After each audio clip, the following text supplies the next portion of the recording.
So first of all, we want to share the today's program briefly, and also we want to I want to introduce Professor Stan and Professor Kodama to each other. Okay.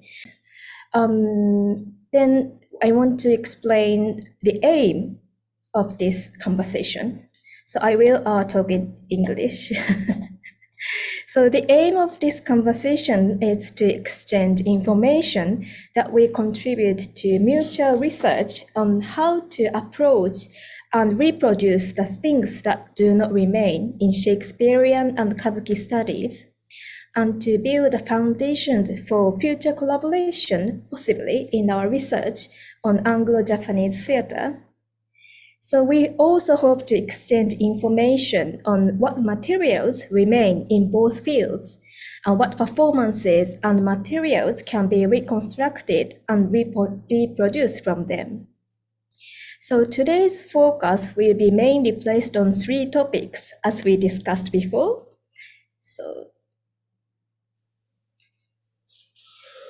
So first of all, place. And then secondly, performance and also play.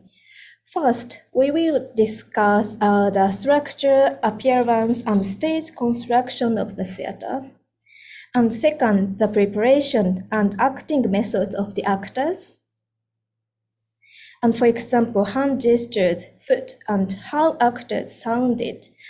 And finally, the scripts used by the actors and how they rehearsed with them.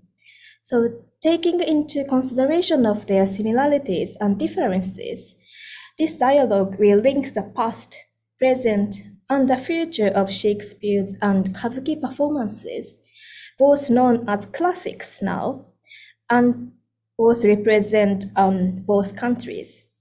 So we hope that this conversation will contribute to the potential research collaboration between Shakespeare and Kabuki studies in the future, as well as Shakespeare Institute and also Theatre Museum, as well as Waseda University.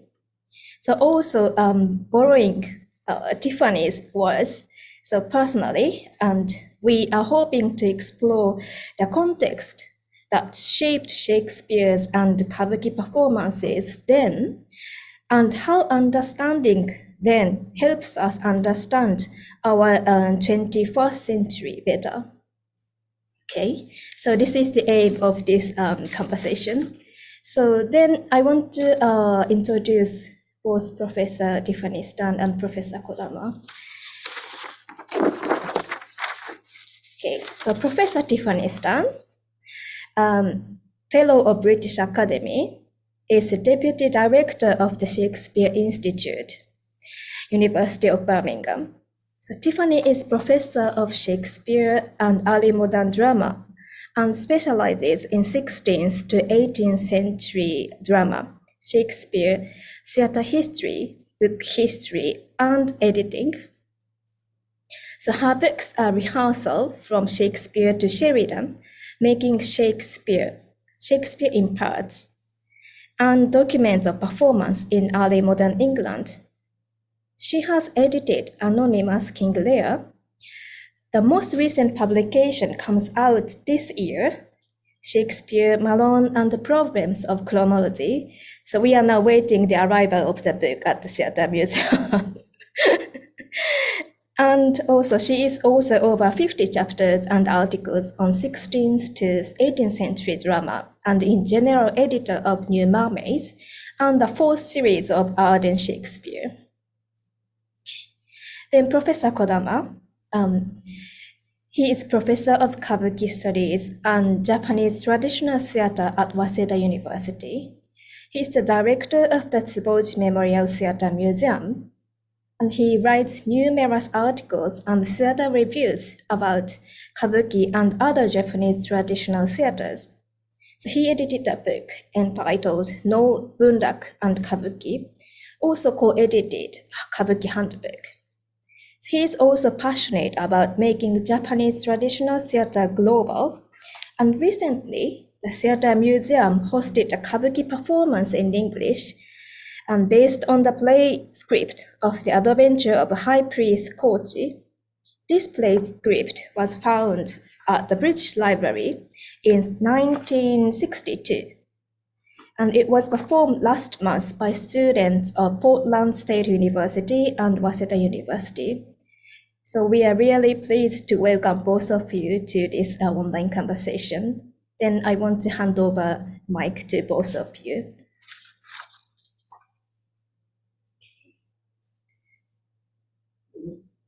Okay. Thanks so much. ありがとうございます。 Thank you so much. Recently in Japan, it was in the news about Shakespeare. There was a stage that perhaps Shakespeare had stood on, tread upon himself. I saw that news. And I saw Professor Tiffany Stern commenting on that discovery. So that was a great discovery for me. So with regard to the topic of place, I think that's the most recent newsworthy piece of information. Perhaps that would be a great place to start our conversation this evening. Thank you so much, Professor Kodama. Yes, that is a brilliant place to start, because the person who found that stage is one of my students. And he is a student who is also a clown, and he is researching historic clowns.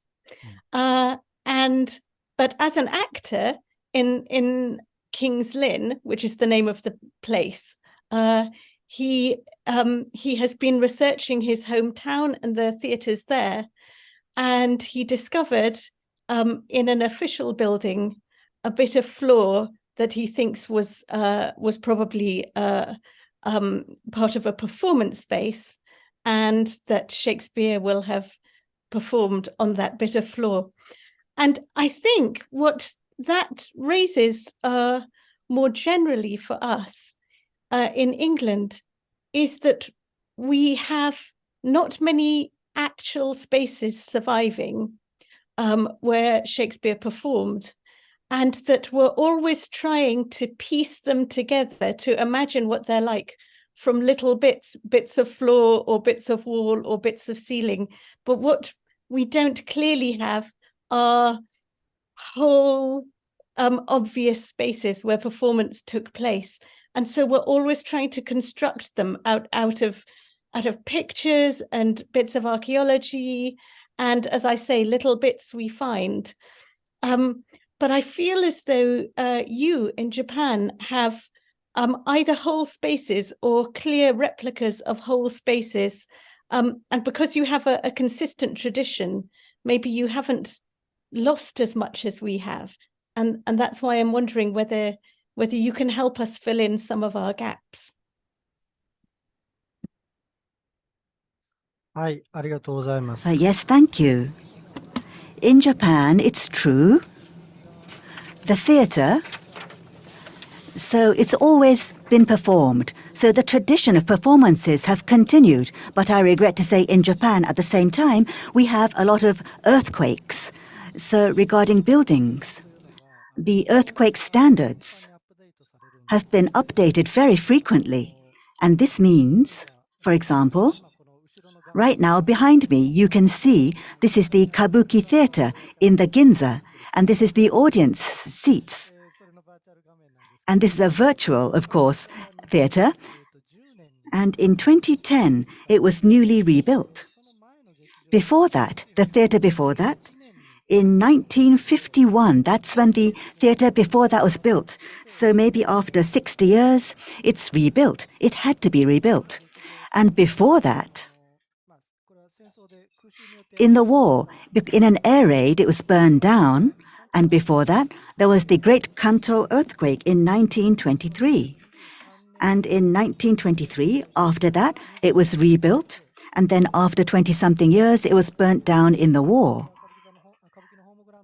So this is the, home ground of Kabuki theatre.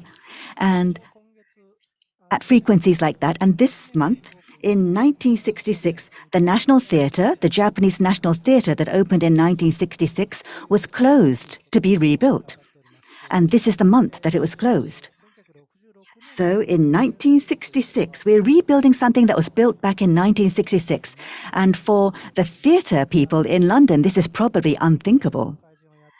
So the Phantom of the Opera, I went to Her Majesty's Theatre the other day, and the Kabuki actors went to London, and these actors, the theatre where they went, the performances are still being held there. And we were able to enter the same theatre. So this is a historical experience for us, but I regret to say that in Japan, in Tokyo, the oldest ever theatre is probably the Mitsukoshi department store theatre. That's probably the oldest. And in 1930s, I think it was, that's when it was built. So I regret to say that in Tokyo, we do not have theatres that date back any earlier. However, if you look all over Japan, the oldest No theatre stage exists, and it was built in the 1500s. May I change the screen? Let me share my screen. So this theatre is in Kyoto, in Higashi Honganji Temple. It's a No stage in 1570s. That's when it was built. So the audience did not have a roof. It was outdoors. So the people in the audience had to sit outdoors, and there was a roof only over the stage. That's the format. And probably the North stage itself existed before that, but as a building, the oldest existing building is the North stage from the 16th century. This is probably the oldest we have in Japan. Other than that, for example, in Japan, the Kabuki theatres, regarding Kabuki theatres, could you give me a moment? The oldest that we have, the 18th century, the latter half of the 18th century, theatres that were built there as a replica in the 19th century, in a separate place. They brought it to a separate place and reconstructed it. And that's what I want to show you. This is in Shikoku, on Konpira-san Island in Kotohira town. So this is the theatre. In Japan, this is the oldest existing Kabuki stage. And among those that still exist, it's the only one that dates back to the Edo period that can still be used today. In 1975, it was in the middle of the town, and at that point in time, there was a concrete floor, and it had been changed to chair seats in the audience. However, the building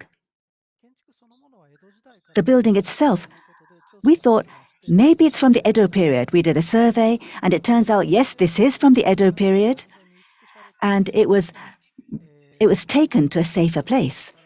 And the chairs were removed, and they were turned into the masu seating of the Edo period, where you sit with your legs folded under you. And it's still there. And among the Kabuki theatres in Japan, this is the oldest. So in 1836, I think it was. So it is old, but only that old.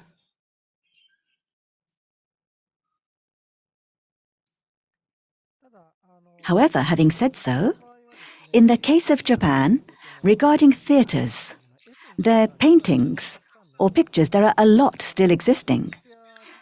In the days of Shakespeare, the theatre, there's the swan, and pictures of the swan are very famous.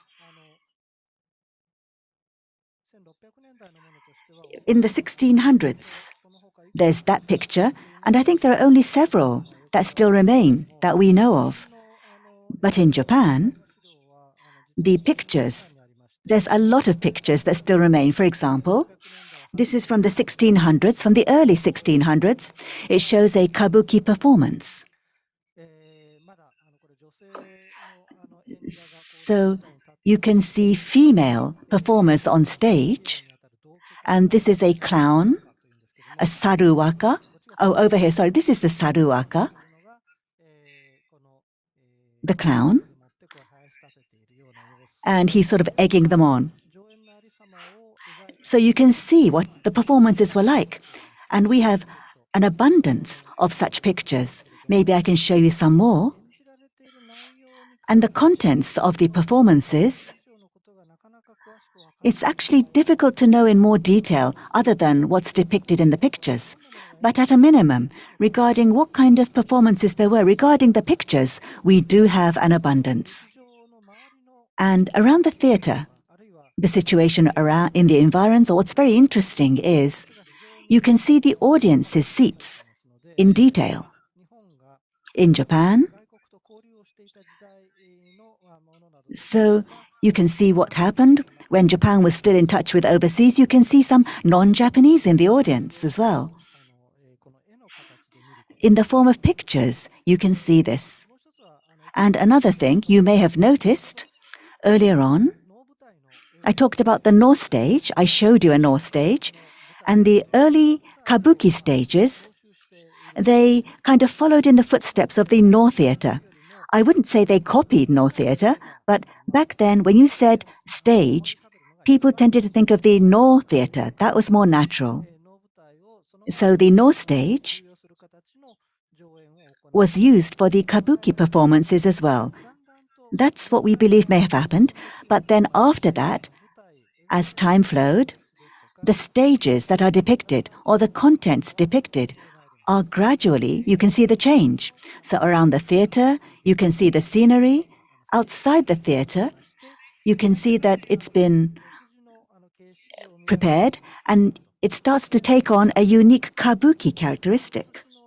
Every year, it's not like we have scenes from every year, but maybe every decade. You can see what happens. And during the 17th century, regarding the performances, you can follow and see what happened. So we do have a lot of such materials. And for Japanese performance history, I think you can say that. And these were actually hand-painted. They're hand-painted, so they're one of a kind.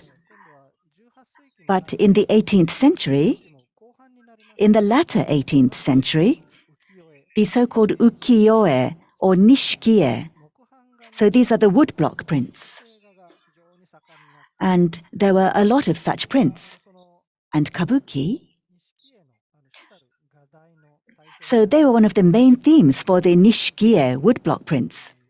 So from there, in the form of nishikie woodblock prints, you can see pictures of the stage and the actors, and we have a lot of such materials as well. So I think we've been very lucky regarding such materials. And that's one characteristic of Japanese theatre, especially from the 17th century onwards.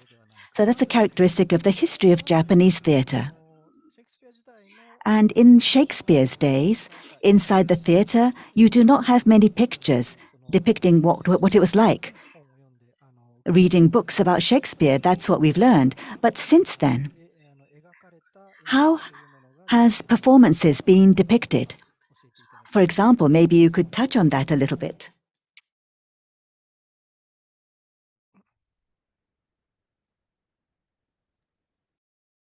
That is completely fascinating. Thank you so much. I will also show you some pictures, and I'll try to talk through some of the very same issues, bearing in mind, though, that, as you say, we simply don't have the same level of pictorial record at all. Just to start with, you mentioned how, because we don't have earthquakes in the same way, we've got much older theatres. And that is true. But we don't have any theatres from the time of Shakespeare. And this is for two reasons. And one is that in 1642, all the theatres were closed and we got rid of our king and we had a civil war and the theatres were closed for 18 years.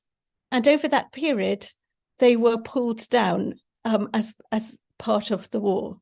So we lost our heritage. And the 18-year gap meant that a lot of actors didn't survive.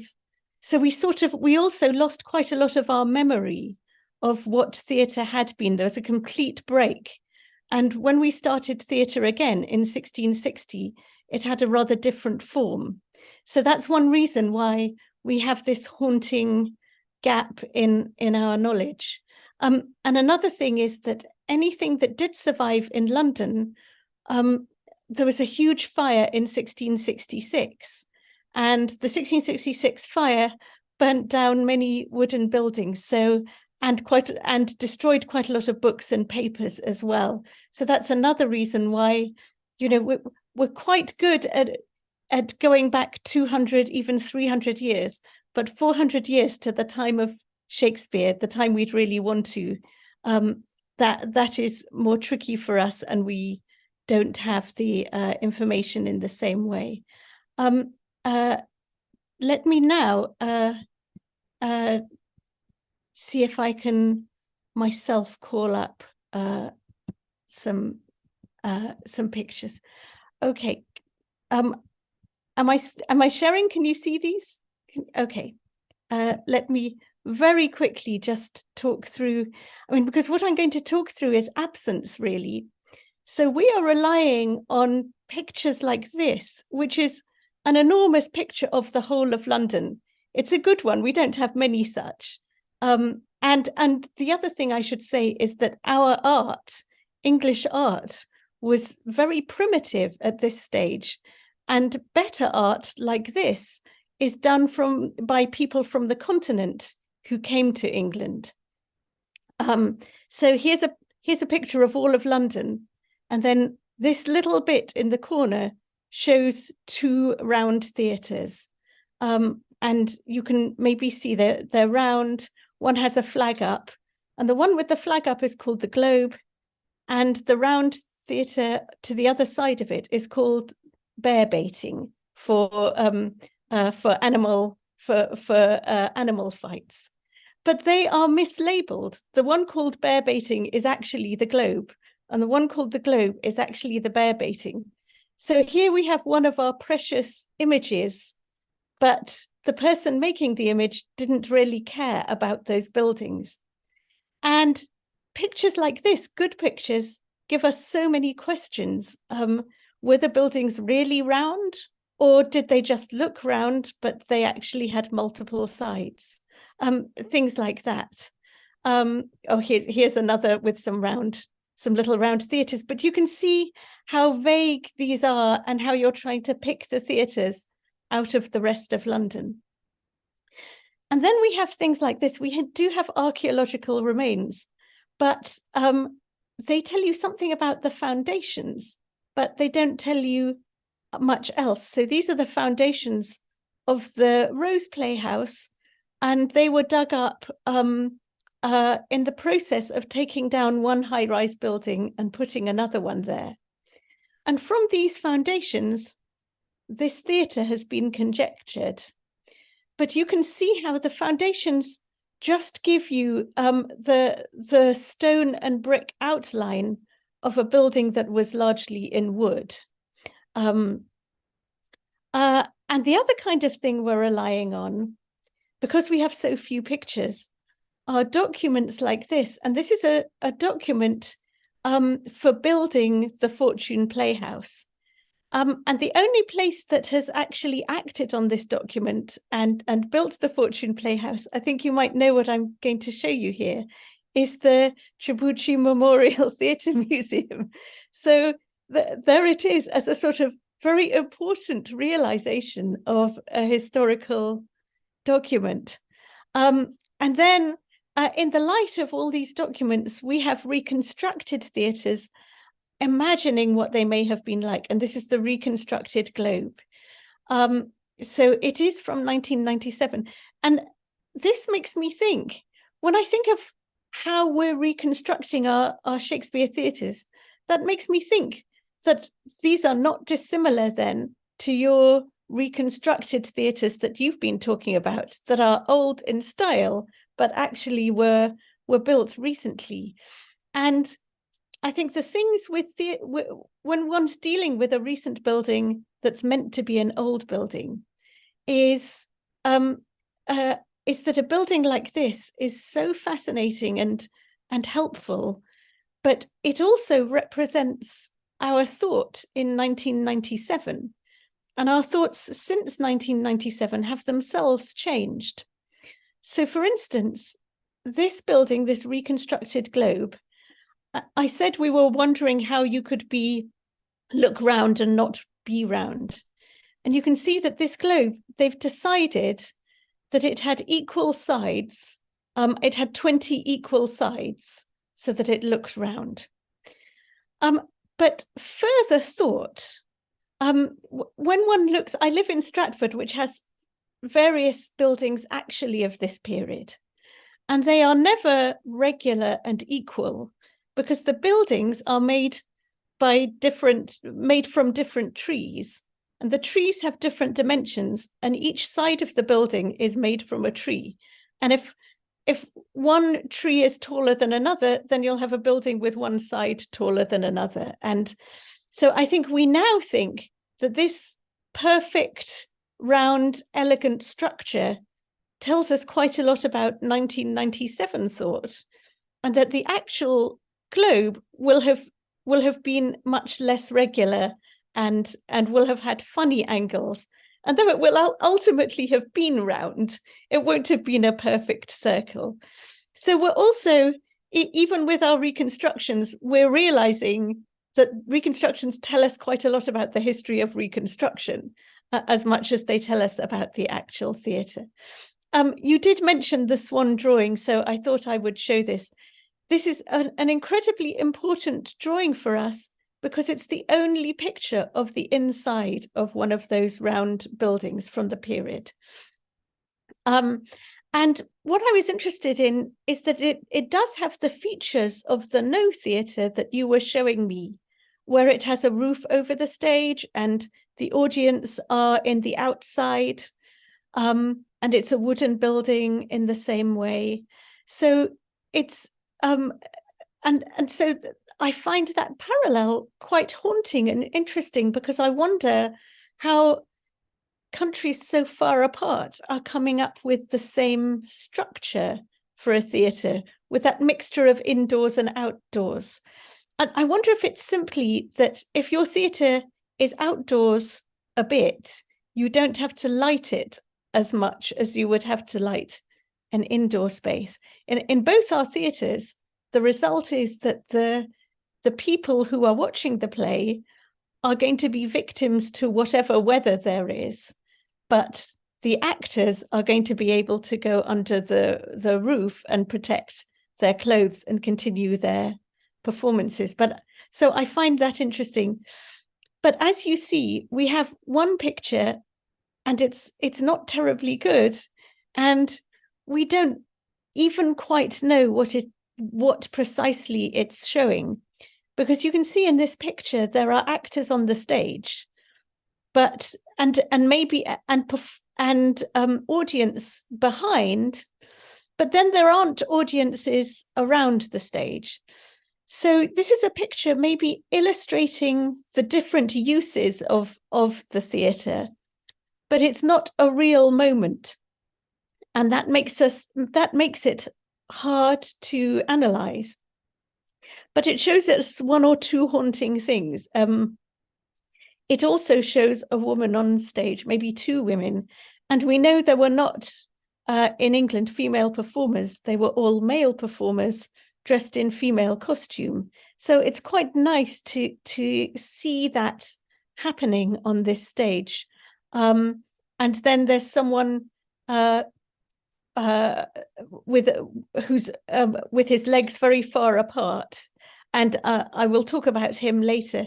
But so this is haunting, but it's one picture, and I'm so excited and maybe a bit jealous as well of all the many pictures you have, which show you so interestingly the mixed people in the audience, and many different scenes happening on stage.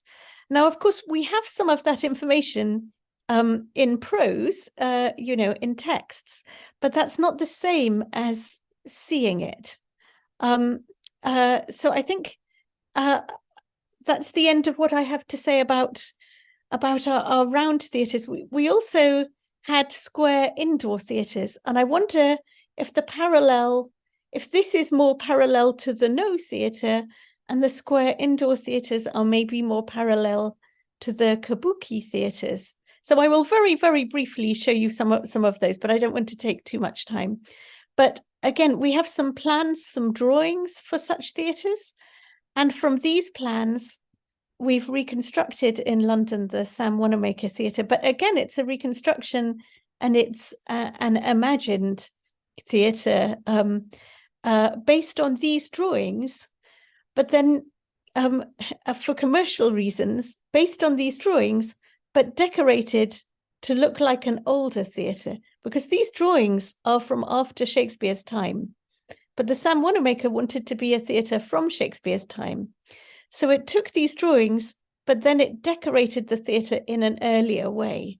So it's a beautiful theatre, but again, one could say that it tells us a little more about reconstruction. You know, we want to reconstruct a Shakespeare theatre more than a later theatre, and we end up making a muddled theatre as a result. And again, we're looking at the odd pictures we have. Here's a picture of an indoor theatre. But again, we don't know if this is a real theatre or an imagined theatre. So each of the actors on this stage are actors in a different play. So this doesn't show us any performance moment, but it does show us some actors acting some famous parts. And for us, it's interesting to have Shakespeare's full staff and the hostess at the front there. But we've also got a French dancer. We've got a beggar. So it's terribly interesting, and it's interesting too for us to look at the lighting. We've got 2 chandeliers with lots of candles hanging down, and then we wonder how that would work with the sight lines with people looking. And then there's a little row of candles at the bottom of the stage. So that again is interesting when we think about how to light an indoor theatre. But we are reliant on this odd picture, which we don't know if it's of any specific theatre. And as I say, it's not of a specific performance. So again, it's nothing like the range of pictures that you have. And then we have some spaces which are big halls where we know performances took place. And those spaces we still have. Here's a legal hall where we know Shakespeare was performed. It was bombed a bit in the war, but reconstructed. And here's a hall, an Oxford College hall. But again, although we know performances took place in these halls, and we don't even know where in the halls, we sort of assume a stage was put up at the end, but we don't actually know that. So we're always guessing through information that we have of this kind. And Shakespeare's indoor theatre was called the Blackfriars, and we don't have it.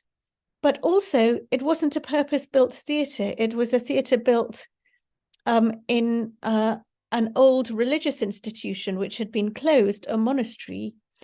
And so all we've got are plans for the monastery, and then we have to guess through the plans what the theatre might have been like, but the plans are for a different place. So as I say, it was a theatre built inside an old monastery. It was actually built in the upstairs as well, so it doesn't even leave a trace in the ground. So, and the last thing we have are tiny pictures. This is a book, and it's a book that illustrates itself by having a little picture of the stage in the bottom, which I've expanded on the right. And you can see it shows a stage, and it shows a trapdoor, and it shows a curtain which is decorated. So that's interesting because it tells us something about curtains.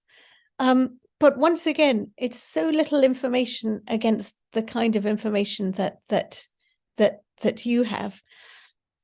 So I suppose I wonder how we can put these 2 stories together. I'm very intrigued that you can tell us so much more about audiences. And I was even thinking while you were talking that we have always utterly assumed our audience are standing. Your audience, you're saying, are sitting. And that now makes me wonder, are we sure our audience were standing? Because if you could sit on the ground, why not do that? So I also wonder, sometimes I wonder, we've got sort of inherited ideas. And I wonder whether talking to you can help me even question some of our essential thoughts, because, as I say, it's so exciting for me that you can show so many examples. I've been able to show you a tiny bit about the outside of theatres and a minute bit about the inside of theatres, but you are showing theatres actually with a lot of actors performing on them, and you're showing audiences and different configurations of audiences watching them. And I'm so interested in both of those and so starved of information about it. So I'm going to stop there. I would love, if it were possible, for you to also to email me some of those pictures so that I can look ぜひとも、 deeply は at い、them. はい、絵がふんだんに載っている日本の本は、残念ながら翻訳されているものがちょっと少ないかもしれ Say ませ we ん。 don't have many that are translated into English, but we can send them to you. And earlier on, you talked about the rose and the archaeological discovery. I was very interested. I went to London for the first time in 1999, and the globe that had just been built, and I saw the Ulysses. Oh, Julius Caesar, and I was taking a walk outside, and I saw something that looked like a construction site that was showing some videos, and I was wondering what it was. I went inside, and among the videos there was Laurence Olivier, and he was watching the archaeological site. So the Rose Playhouse, you found the remains, and that was the site. And there was a fence around it, and part of the site was being shown. That was the space. And after that, I was wondering what happened to it after that. And I think it probably led to a lot of research results, and that brings back fond memories. And you showed us the Sam Wanaka Theatre that was in the Globe. It's an indoor theatre, I think. And Sam Wanamaker, so an American, started talking about this, and the Globe was reconstructed. I think that's very interesting in itself. But having said so, earlier on, as you showed us, the Empaku, it was built after the fortune. And probably Tsuboichi Shoyo, he probably wanted to think about the globe. But in the end, regarding the globe, accurate drawings did not exist. So the accurate dimensions, the accurate construction, we could not find that out. So there was still the contract for the fortune. And we thought at a minimum, if it's the fortune, we would have the accurate information. And the Empaku, it's a little smaller than the fortune, but we thought we would be able to build it. So that's why it's built after the fortune. And back then in the 1950s, we already had the reconstructed drawings, and based on those drawings, we built the Empaku. But in the 1920s, back then, it was very advanced as a way of thinking, or it was very willful, I think. It was very unique, I think, and I still think so. And we talked about indoors and Japanese theaters. For a long time, they've been outdoors. And when Kabuki started back then, it was still outdoors. From when did the theaters? So when did we start to have roofs over the audience as well in the history of Kabuki? That is a big issue. But having said so, regarding this recently, from the architectural side, there's an architect who's very much interested in theatre, and there are several pieces of research and experiments that have been done. And the Edo shogunate, back in the Tokugawa era, so this, regarding the theatre, they really were quite strict regarding the theatre. So they did not really welcome the theater. If you had to say, they were, how should I put it? For the people, they realized it was necessary for the people to stay satisfied, but they did not want the theater to gain power. Up until a certain time period, that was the ruling administration. That was their stance. So regarding, they did not allow theaters to be built as sturdy structures, but from one point in time, they decided that having a theater with proper roof tiles would prevent fires. They realized this was more convenient, and then they decided to allow these roof tiles. However, before we reach that point, until then, this is back in the 1600s we're talking about, at what point the audience, the house, became okay, it was covered over against rain. We don't know what the exact timing of that was. So it's almost like a temporary building. It's a roof, but it's not a proper, built roof as such, made from planks. It's more, you'll be familiar with tatami. Probably it was a little bit more closed up than tatami. They would probably just drape that over the top. And they were probably watching performances in those conditions. So there are some records to that, but in all probability, the minute it rained, it probably let the rain through. That's what we thought. But we've had some architectural experts take a look at that. They've been doing a lot of verification, and they said that if it's a very closed, tight, packed material that had been draped over the roof, then as long as it wasn't like buckets coming down, if it was just regular rain, it would have withstood that amount of rain. And they actually had to go at like spraying with hoses, and they tested it out. So they did some real world mock-ups to test that out. And I was like, wow, I'm so impressed. And it was very convincing. But that kind of provisional roof, that temporary roof that was created, and how that ties in with the actual performance that was going on at the stage. Up to that point, the Kabuki performances were just like joined up small, short vignettes, small scenes, one after another. And then they started to become connected up to become a longer form of Kabuki performance. So that's the timing. So the audience was able to relax. They don't have to worry about the weather. They can enjoy and watch a show for a long time. That probably is kind of where it came together. We think it's in about the middle of the 1600s. That's what thought now. So in that sense, the architectural building conditions of the theater and the content of what was offered on the stage are linked. There's something associated there. Certainly in Japan, we think that. But in the case of Shakespeare, when you've got something as long as King Lear, now it depends on how quickly they rattle through the script, of course, but thinking about that very long play, as mentioned, that an audience was on their feet the whole time watching that, or they were just sitting down.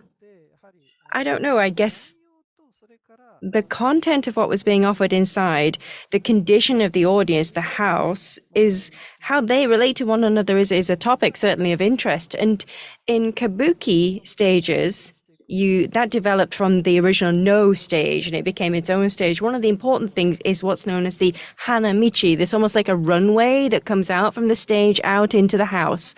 It's like a long, thin stage that projects out. It passes through the house, and it's a path for actors to be able to make their way through the house. And you can see it from all the audience seats. The actors are passing through the audience. This is a really important feature of the performance of Kabuki. So this is what becomes established as time goes on. So it's called the Hanamichi.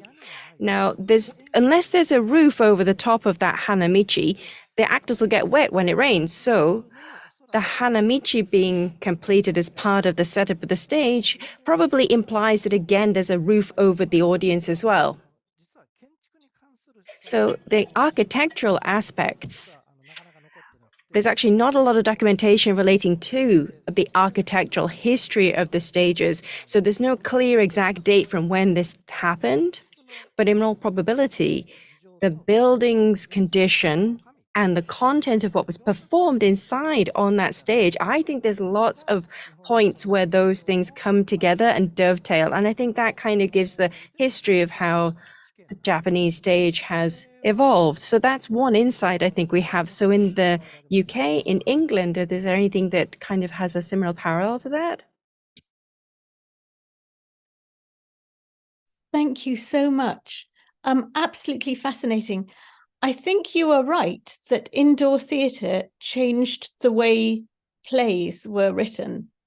And we see in Shakespeare, late Shakespeare is for the indoor theatre, the Blackfriars Theatre. And suddenly it's very full of lovely music. It's much, much more musical. And one reason is that music resonates nicely inside a wooden space. It doesn't disappear. And another is that that the audience was smaller, but paying quite a lot more, and so was a more sophisticated audience. And that's, they're paying to be warm, and they're paying to wear their gorgeous clothes and flirt with one another and look beautiful. Whereas in the outdoor theatre, they have to wear warm clothes. So you've suddenly got a more educated, more richer, more flirtatious audience who want music, and I think the artistic values of the plays change. And one could say, in a way, that maybe Shakespeare stops being so tremendous and tragic, and starts being more whimsical and maybe I was thinking. It's not a direct parallel with Kabuki, but suddenly he wants quite a lot of different things in his plays. So a musical moment, a mask moment, a clowning moment, and maybe his plays become as though they are a conglomeration of lots of different bits, which does sound like the mixed entertainment that was all being strung together at the Kabuki. One thing I wanted to ask you, I'm so interested in the studies that have been done on the roofing, because I was involved in the group reconstructing the Sam Wanamaker Theatre, and we were having lots of discussions about roofed theatres. And a lot of our discussions then became discussions about lighting, and particularly candlelight, and the way if you suspend candles from above, then people who are sitting above now have to look through candles to see the stage, and that's not always very good. Or if an actor comes on stage holding a candle below, then all the shadows go up on their face and they look creepy. So we had lots of discussions about how would candlelight work, and what does it mean for plays in the indoor theatre? And I wondered whether you had any insights about lighting in the indoor kabuki. 日本の場合、ろうそく。In the case of Japan, candles, first of all, to try and light up a very large theatre space would require a vast number of candles. So needing to use candles, i.e. a night performance, was limited to very special occasions. That's what is said. So in the 18th, 19th century, up to that point, that's what is said. So I think as a rule, it was natural light, even on indoor theatres. But in the case of Japan, we have these shoji, so not glazed windows. You have this semi-transparent paper over the doors and windows. They do let some light through. It's semi-translucent. So it did allow outdoor light to come in. But if you wanted complete blackout inside, you'd close the rain doors, which would completely stop the light coming in from outdoors. So that's what we think used to happen. In Japan, when you look at kabuki in the Edo period, it started as the day opened and it finished as the sun set. So sunrise to sunset. So in the morning, they would start just before sunrise. And the first plays that were being performed were very low level, not very important actors. Nobody really got that enthusiastic about watching it. So the important people in society would come along at about lunchtime. People would gather together. And then as you came toward the evening, as the sun starts to set and it becomes dark, then at that point, This is around the 18th century Edo period Kabuki. Even if the play hadn't finished, they say, that's it, we're done for the day. And they would just close shop. So that was the way that they used to run it. We believe that's what used to happen. So actually, candles were not really used. But when they really had to, so for example, we want to zoom in on the star of the show stepping out, they might put a candle on a stick and they would push that in, and there would be a specific place that would be lit up, a face that would be lit up, for example. So they still do that now in Kabuki today, actually. So that kind of tool was being used. So the whole stage being lit by candles, that I think would have been extremely rare, actually. But if there's a special exception, actually, in Osaka, in the 18th century, the stage, through the year, they would rotate the troupe of actors. So you would have actors who would be on that stage for a full year, and then to introduce the new troupe, it was November when they brought the new troupe in. When they would introduce the new acting troupe, they would do a special nighttime performance. That was always the rule. And at that time, they used lots and lots of candles. That was decided. But other than that, it was basically natural light that was being used as a basic concept.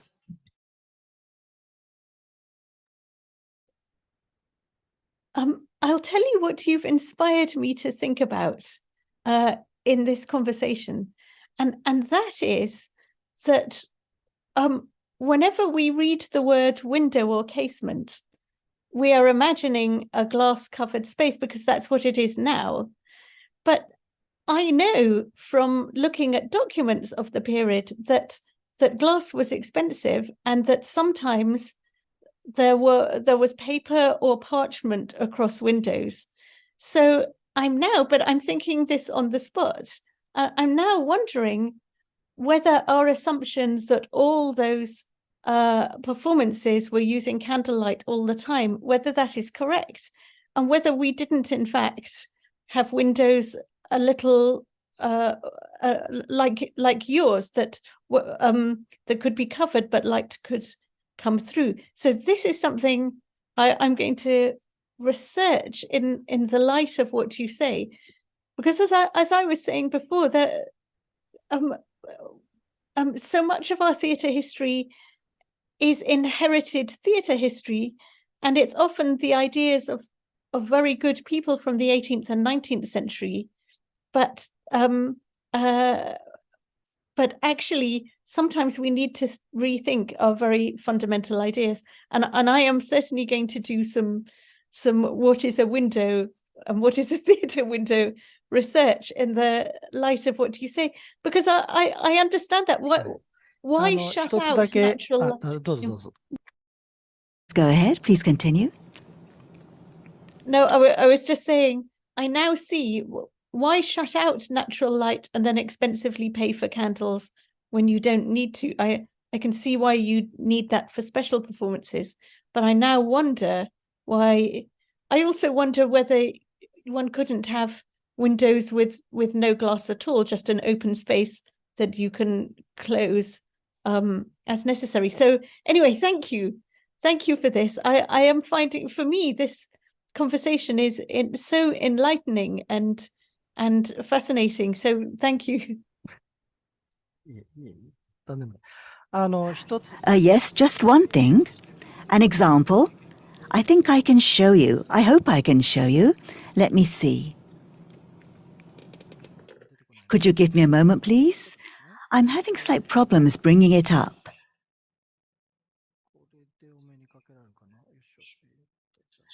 This is from Kagawa Prefecture. So let me try and share this.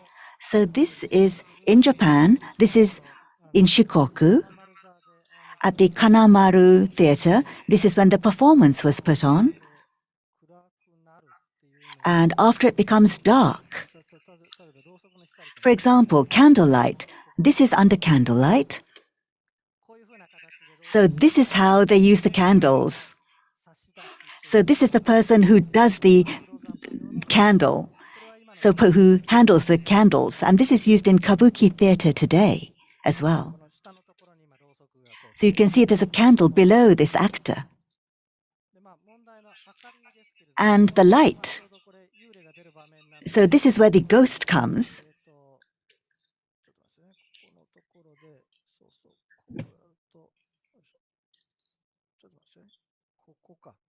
Here it is, I think. Maybe I should close it and open it up again. So after it's become dark, and this is used using a high-resolution camera, highly sensitive camera, excuse me.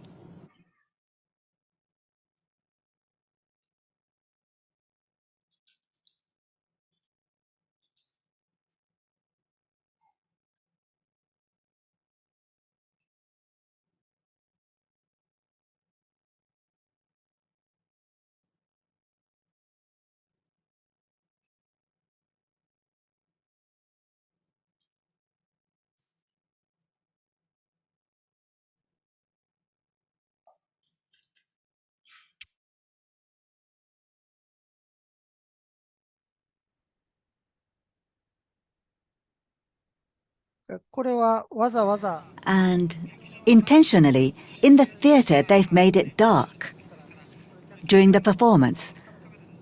So the audience is in pitch dark. But I regret to say, with the natural light alone, it would not be enough. So this is in 1985. And back then, these are lights that look like candles. So these were used to help make it lighter.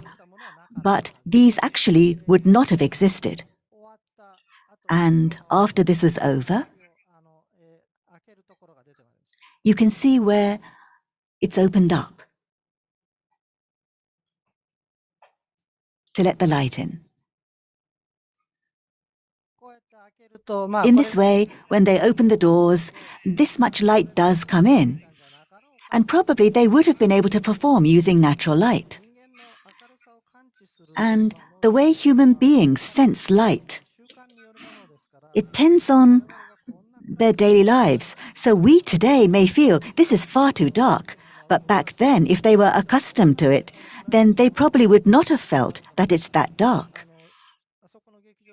And in that theater, using natural light alone, when they put on a performance, what kind of visual effect was there? There's research that looked into this. And back then, the Kabuki costumes were very colorful.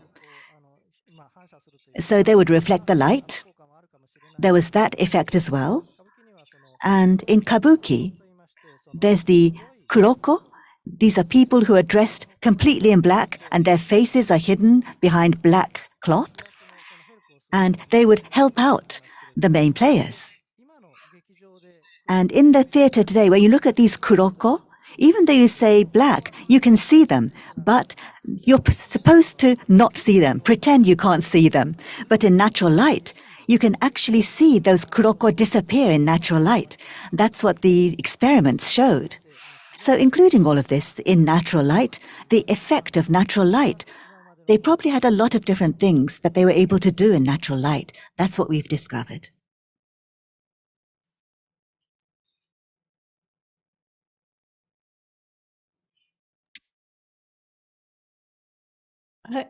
It was wonderful to see those images. Thank you so much. And the extraordinary moment when the light at the back is released, when they open all the doors, and it's absolutely fascinating. So thank you. Much for me to think about there, and you very interestingly raised the issue of that light affects clothing and costume as well. I have a student who's researching what happens to certain costumes under candlelight, and it's certainly becoming clear that the costumes must have been extremely vivid and striking to work on the Globe Theatre outside and on the Blackfriars Theatre inside, and I think and I think he's being drawn to particular primary colors, and he's talking about how certain colors which change color in the evening, or you perceive them differently. And he's also wondering about whether this is going to change blocking where you stand on the stage, because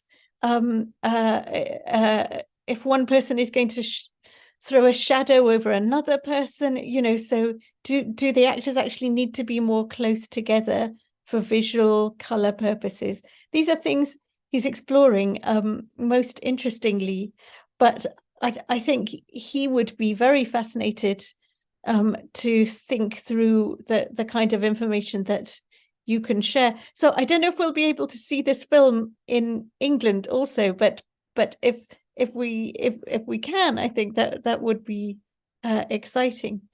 I hate to think of moving on because this is so interesting, but we have two other topics. So Yes. I wonder. Shall we move on to topic 2, performance? Yes. Yes. So would you like to? Yeah. So what do we know はい、 about も the ちろんで ways? す。はい。 Yes. あ、一つだけ。 One thing before we move on, just one thing. In Japanese theatre, there's one more big change, one more big transformation that we experienced, and that is people used to sit on the tatami mats, and then they changed and they started to sit on chairs. So the impact of the West and modern society, the way audiences watched theatre changed in Japan. That was the experience we went through. And that was in the 20th century, the beginning of the 20th century. And through this, up till then, the tatami seats, it didn't matter which way you had to face. You were sitting on the floor. So you were drinking, you were eating, and at times you would watch the theatre. Some people were enjoying themselves in that way. But with the chairs, the direction you are facing is fixed. You have to watch what's in front of you. So therefore, regarding the experience of the theatre underwent great change. That's what's said, and it's true, I think.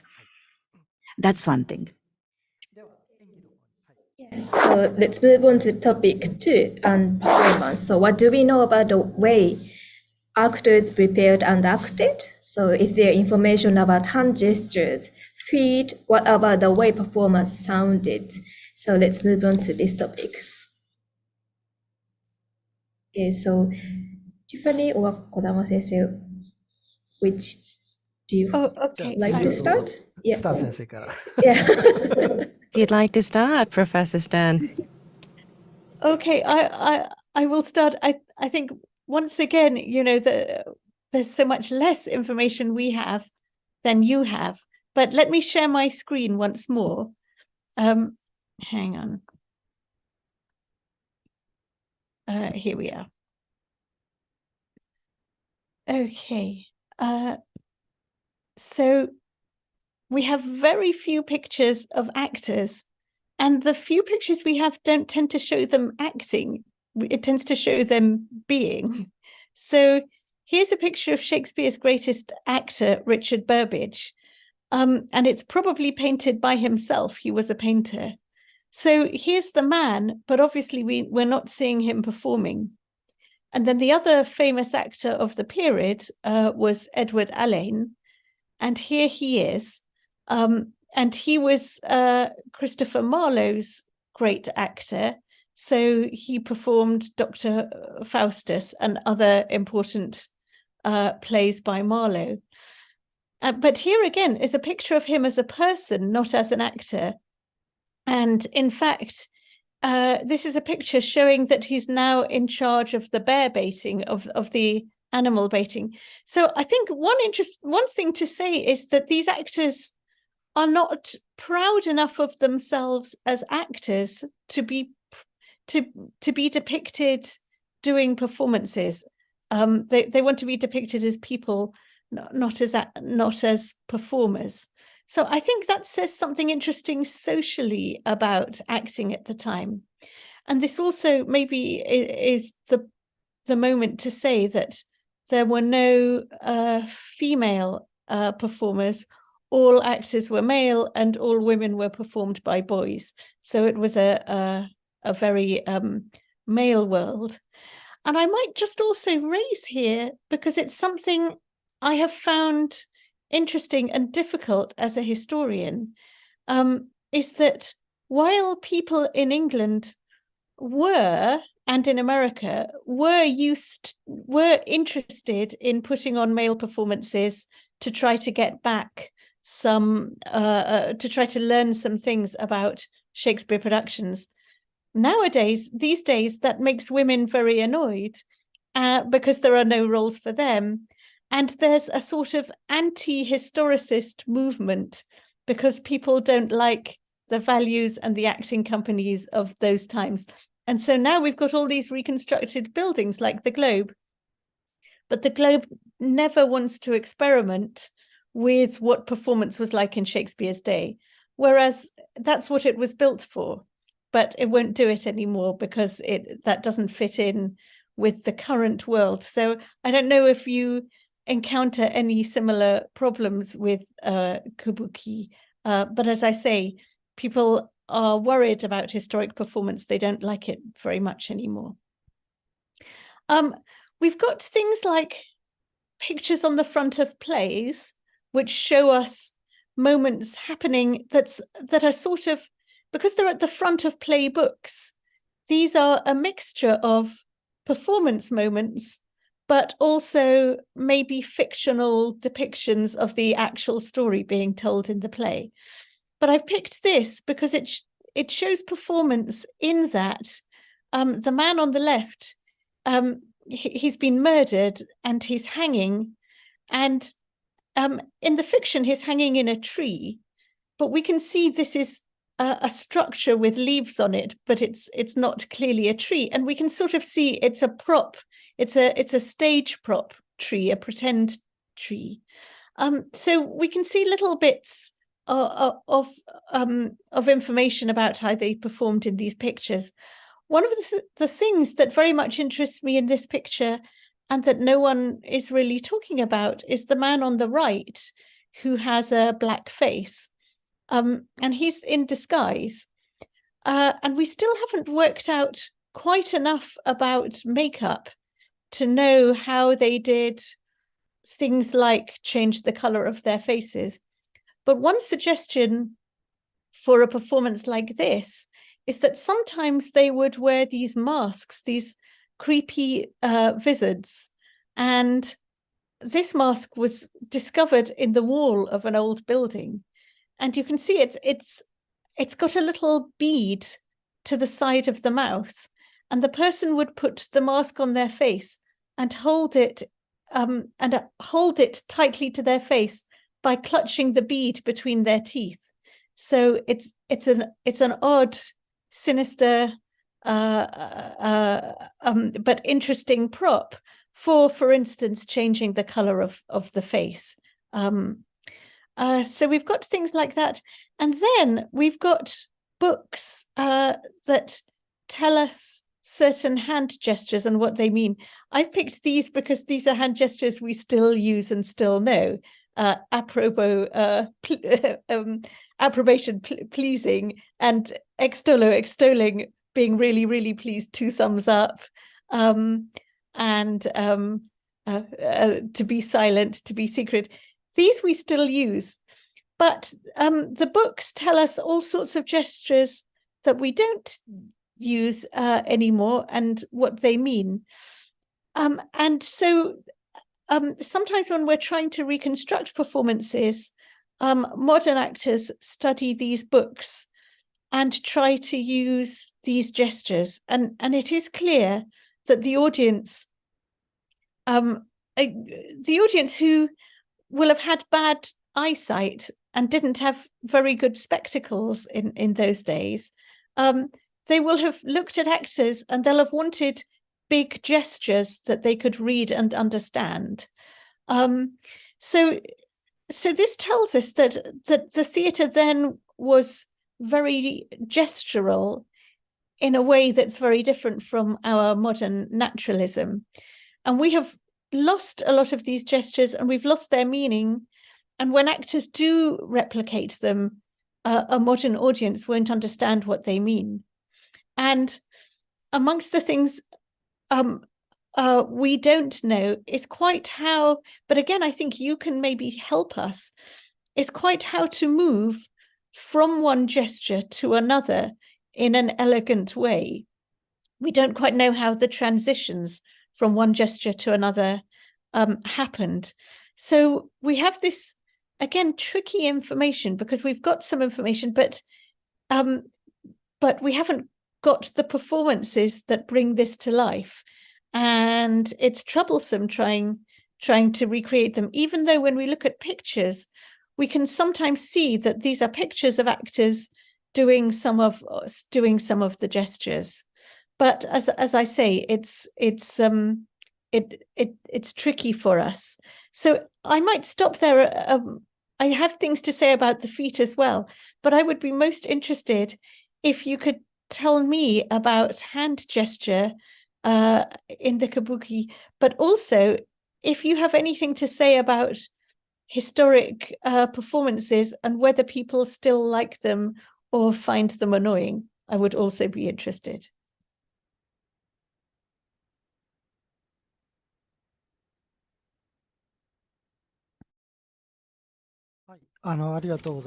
Thank you very much. So performances, old-fashioned, if you like, performances in the old way. Amongst Kabuki plays, some plays do have history going all the way back to Edo period, probably nothing all the way back to the 17th century. Kabuki began around about the same time as Shakespeare, so early 1600s. That's the first time we see the word kabuki coming forward, but it spent about 100 years kind of establishing its form as a form of drama, a form of play. And before it became a play, it took maybe 70 to 80 years before it took that shape. It started with music and dance. So becoming a drama, a performance, it took about 70 to 80 years before it took that shape. And once it did, there is bunraku, which is a puppet theater in Japan. There was a lot of interaction with bunraku. So there were these longer plays which began to be performed, which led to the kind of kabuki performance and form that we see today. So in terms of the oldest kabuki style that you can see still today, I think even if you go all the way back, it's still only going to go back to about the first half of the 18th century. That's as far back as it would go. But even amongst the really old kabuki, there are certain things that are really unthinkable in the modern age, but still interesting. Still, people enjoyed. People just say, well, that's what kabuki is, so people can accept it on that basis. And in the 1700s, in the middle of the 18th century, once we get to that point, there was a lot of very serious drama in the puppet theater, and then that was taken on board in kabuki and performed in kabuki. That happened a lot. In kabuki, the performance of serious drama became from the joruri, the puppeteer scripts, and those performances, that acting, it of course depends on the skill of the actor, but for the audiences of the time, it really resonated, really dramatic. So that was possible too. But generally speaking, looking at Japan's classical world versus, say, modern day, the younger generation, that gap is getting bigger and bigger and bigger to get that modern new generation to look at, engage with kabuki. For example, in London, I believe My Neighbor Totoro became a play. I believe that was performed on the stage in a similar way. The Hayao Miyazaki's anime becoming kabuki, or we've tried to make other anime and manga into kabuki. So there's lots of these attempts to do that, but the most passionate, most core kabuki fans still really love the old traditional kabuki performances. And earlier on, about the hand gestures, it's true. The hand movements alone being given names. In kabuki, I won't say it doesn't exist, but it's very rare. It's more like, as far as I know, regarding the hand movements, the naming is very, very detailed with the Beijing opera, the Kyogeki opera. With the Beijing opera, each of the movements of the fingers have names. And that's what they're showing, but they don't want to just show the finger movements. That's not the only objective, but in the flow of the performance, at important points, they show the finger movements. Probably. So that's what their naming hints at. And there's things like this. Let me show you an example. I actually can't read Chinese. And this shows you China's Beijing Opera. And in Taiwan, I bought this in Taiwan, and the Taiwan Chinese characters are the same as the characters in Japan. So I can read some of it. But the Chinese characters, I can't read it. But the Taiwan Chinese characters, some of it is legible to me. And this says that there are wars, or there are a variety of moves, and each of them have names. So the roles, of course. So these are about the roles and the finger movements as well. So each of the finger movements have names. So moving from one gesture to another, and probably, I think you can probably keep record of what the fingers were doing. But with Kabuki, we don't get down to that level of detail. But with the Noh theater, regarding each of the moves, there are lots of names. For example, in Noh, crying or weeping. With Noh, they don't really move, but without moving, they would be trying to wipe their flowing tears. This means this person is crying. So that's what the symbol shows. And if they are going to wail, then it's both hands. This means that they are crying hard, they are weeping harder. And of course, that's not the only thing they're showing. But the moves leading up to that gesture exist. But where and how do they make those moves? Or what kind of set moves? With Noh, in the 16th century, or was it the 17th century? From the 17th century, they have had records of such set moves.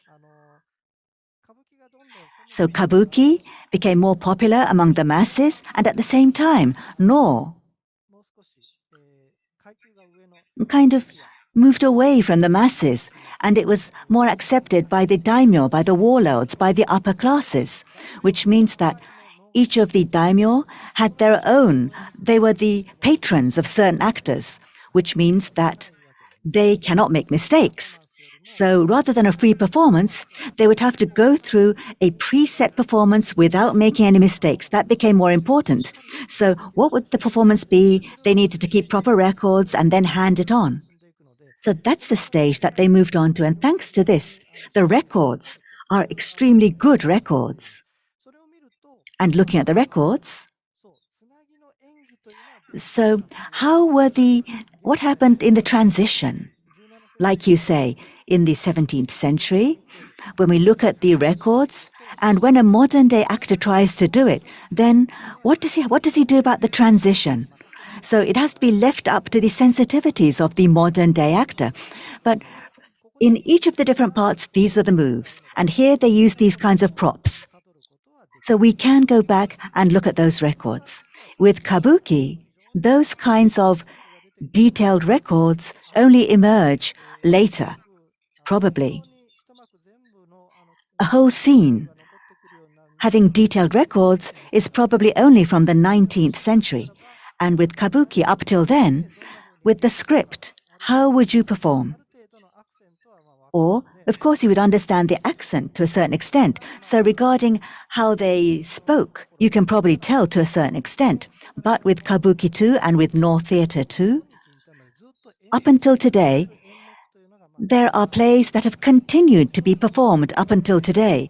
So this is like Chinese whispers, people talking to others. So it's not like the 18th century has been frozen as hard and brought to the present day, but it's not something that's been recreated under modern sensitivities. So the body movements and the way people say their lines, the framework or the backbone of these have been utilized from the days past, and probably they were doing it this way. At times we can surmise, and at other times we cannot. So today, regarding scripts that we do not have today, we don't know how to interpret them, we don't know what to do. But if they're the same types of scripts as we have today, then we say probably this is the way they read their lines. So we can surmise.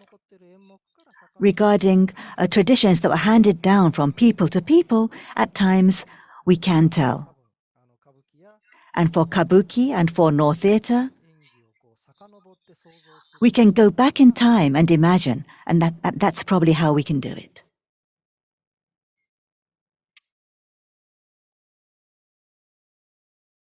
I hadn't realized about the Kabuki's puppet past, so I found that very fascinating. And I wonder, you can tell me, are there productions that exist in people form and in puppet form? And can one compare them?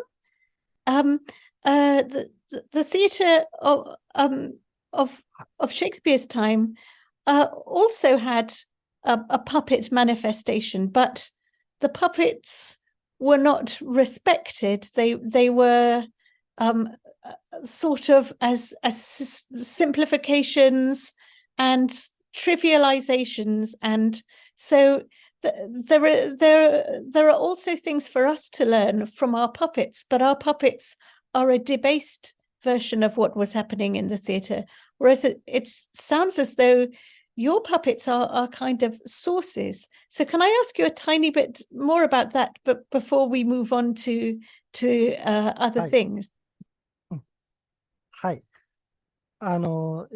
Yes, certainly. So the puppet theatre in Japan, for example, these are not really fairy tales for children. They're about the real society, and they're puppet shows for the adults. And up until today, there are works that remain, and there are works that remain in parallel with Kabuki. There are a lot of them that remain in parallel. So what should I do? Maybe I can try to show you something. Just last week, at a university lecture, in class, I just showed the students last week, so maybe I can show you as well.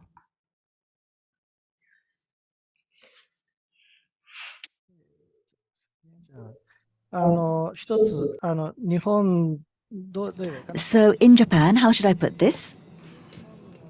In Japan, like fables in Japan. So there's a mother who falls in love with her son-in-law. But in Japan, it gets rather complicated with the storyline. So the mother's feelings are actually not true. And what happens is there's a strategy to try to save her son-in-law. But let me show you the puppets.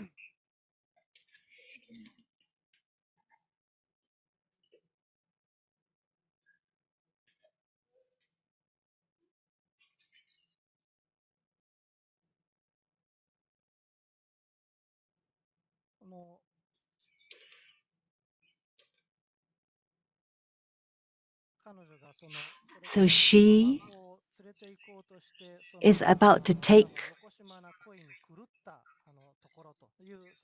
So it's like she's going crazy because of this improper love. That's what this scene shows.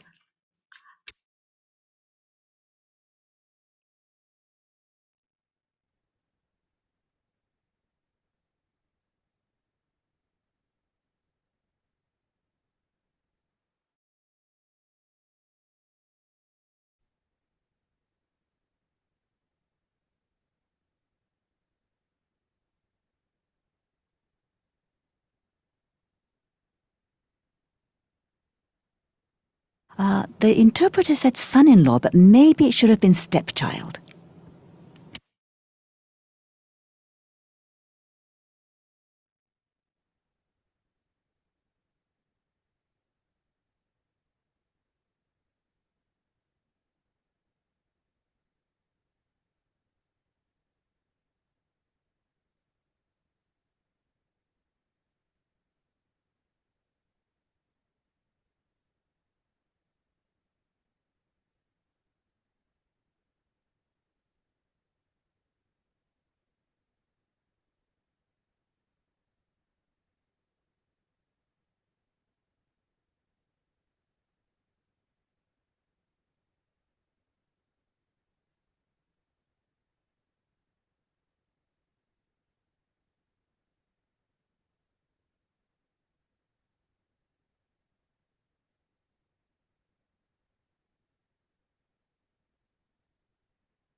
と、まあ、いうところを、同じところ So を、 basically, it's that same part.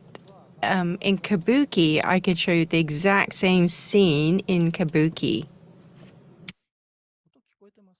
大丈夫ですか？ I hope you're hearing the sound. Oh, you're not hearing the sound. Oh no, oh no.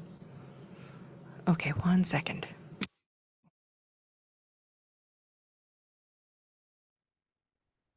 あ、ちょっと待って。あ、そうか。じゃあ、 One moment, please. I think. Here we are. I just need to share my sound. Okay. Once we've seen the Kabuki,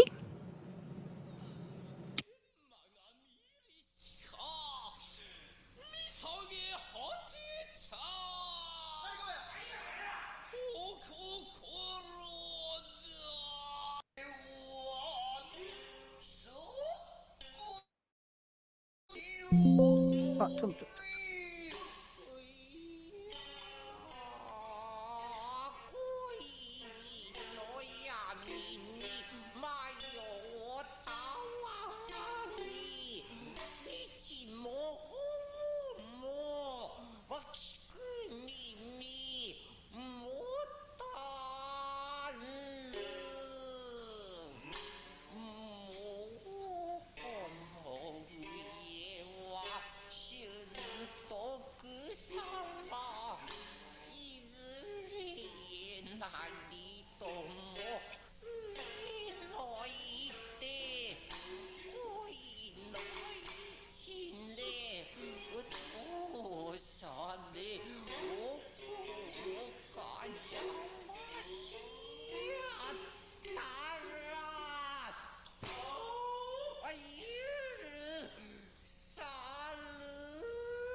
と、こんな感じ。 so yeah, that's kind of what I wanted to show you. So what I was just showing you is the Kabuki versus the Ningyo Jorori, so the puppet theater.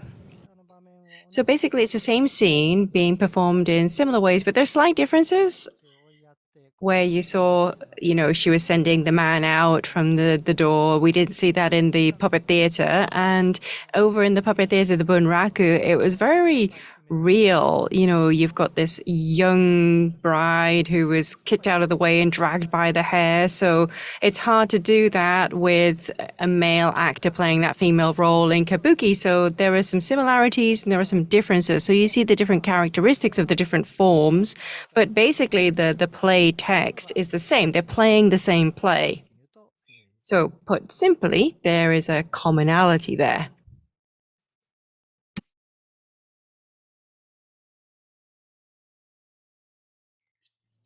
Okay, thank you so much. I think we have a lot to talk.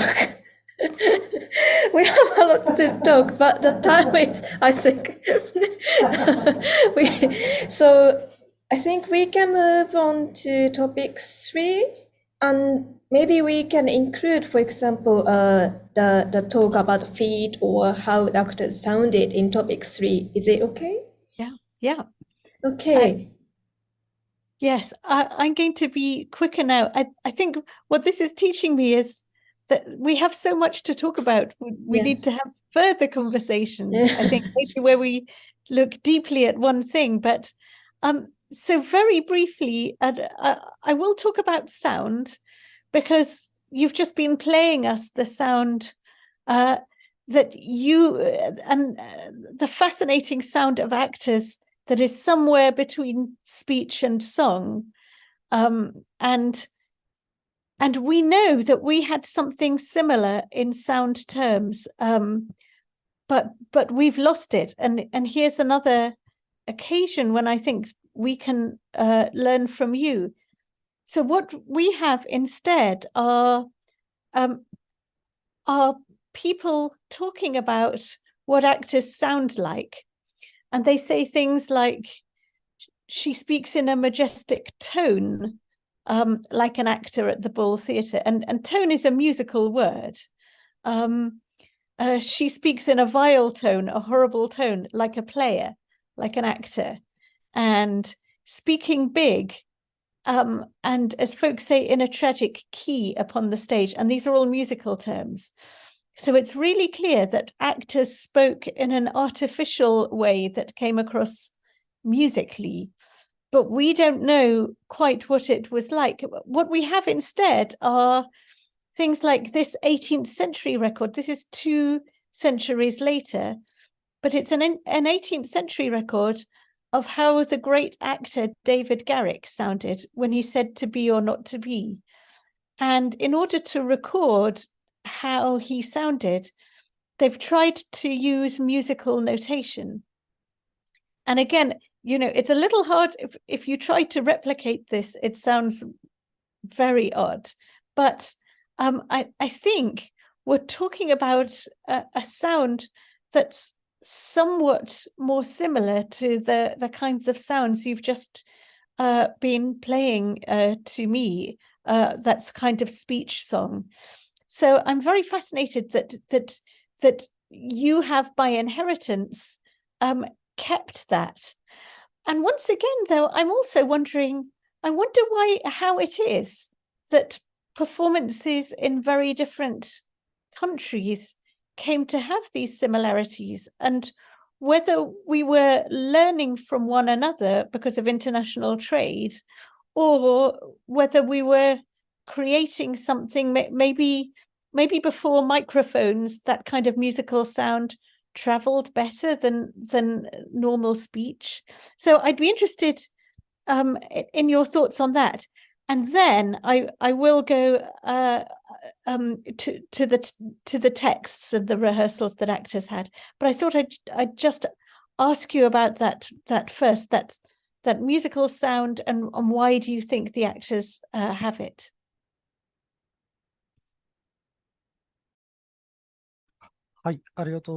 Yes, thank you.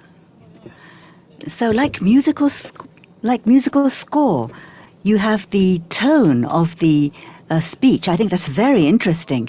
In the case of Japan, regarding whether the sound is high or low, the materials in the 17th, 18th century, I don't think we have that.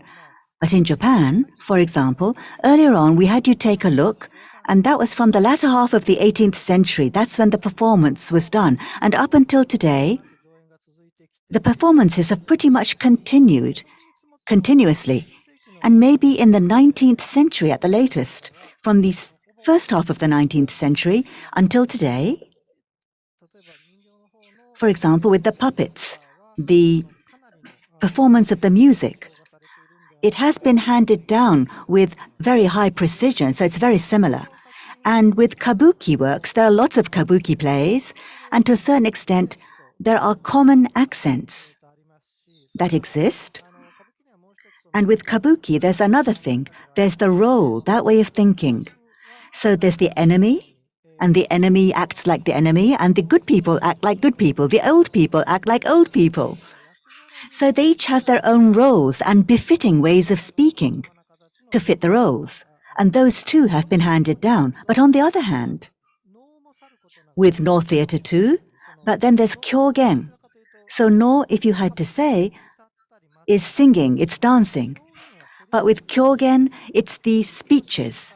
So the way people speak with kyogen theater, that too has been handed down very strictly. And the kyogen way of speaking and the kabuki way of speaking, there are common aspects, there are different aspects, but the common aspects are the accents. So when you put all this together, pretty much, how do you need to speak to make it sound like traditional kabuki? To a certain extent, I do think we have consensus. So in this way, kabuki, probably they were speaking in this way. I think we can surmise, especially accompanied by music, it was probably like this. And without music, the natural speech, then people in the Edo period, how were they speaking? That actually, linguistically too, that's a difficult question. But linguistics, back in the Edo period, with oral materials, the kabuki texts can be the scope for research, and that is being done. And the kabuki text, so they are not printed, they are not made public, but it's handwritten and handed down. So each time it's rewritten. Therefore, it's closer to the actual, what was actually spoken, I think, because it's written down each time.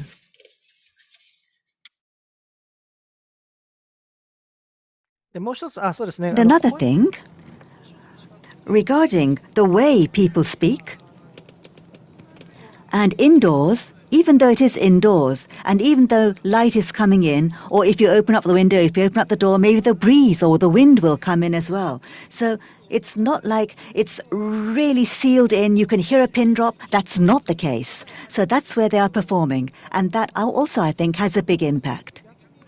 On the other hand, in the Edo period, or it's not limited to the Edo period, for example, in 1960s, 1970s, theaters in Japan, sometimes you could hear sounds from outside the theater. But in the Edo period, probably you could hear a lot more from outside the theater.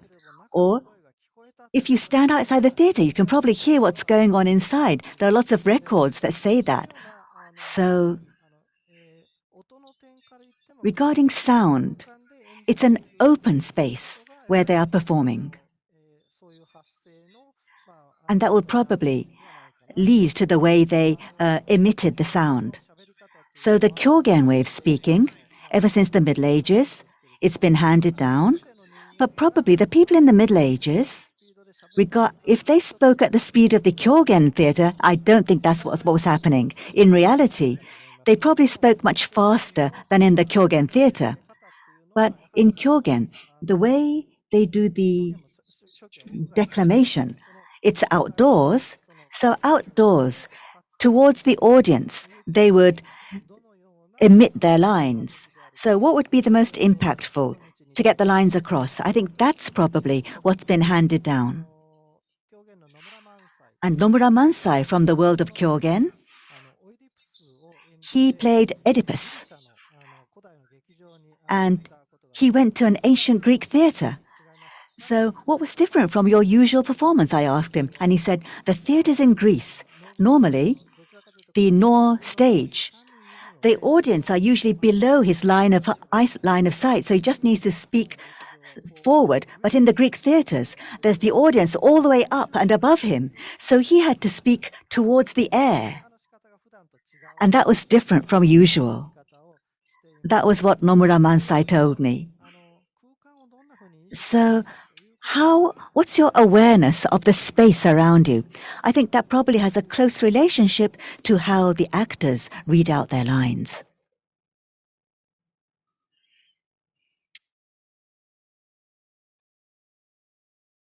Thank you very much indeed.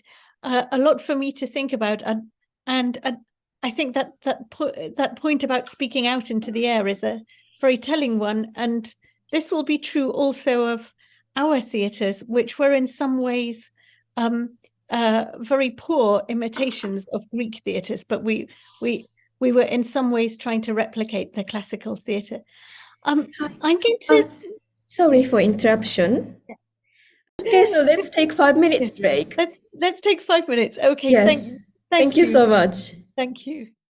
Okay, so let's move on to third topic. Really exciting topic. So what texts did actors get, and how did they rehearse them? Okay. Well, let me show you. This is something that I've been so interested in for such a long time myself. But as ever, we've got just a few haunting but exciting images. So what actors in England got was a rolled up bit of paper, which is where we get the English word roll from, which was part of the play, which is where we get the English word part from. So part and roll, which are actors' terms, are also terms for the bit of paper that they were given. And here is one such bit of paper. And what the actor has is everything that actor is going to say, all his lines. And then before each of his lines, you can see there's a long slash across the page. And there's a long slash, and at the end of it are 1 or 2 or 3 words. And those are his cue words. And he's going to listen out for those cue words, and then he's going to say the text he's learnt. And then he'll listen for the next cue, and then he'll say the next bit of text he's learnt.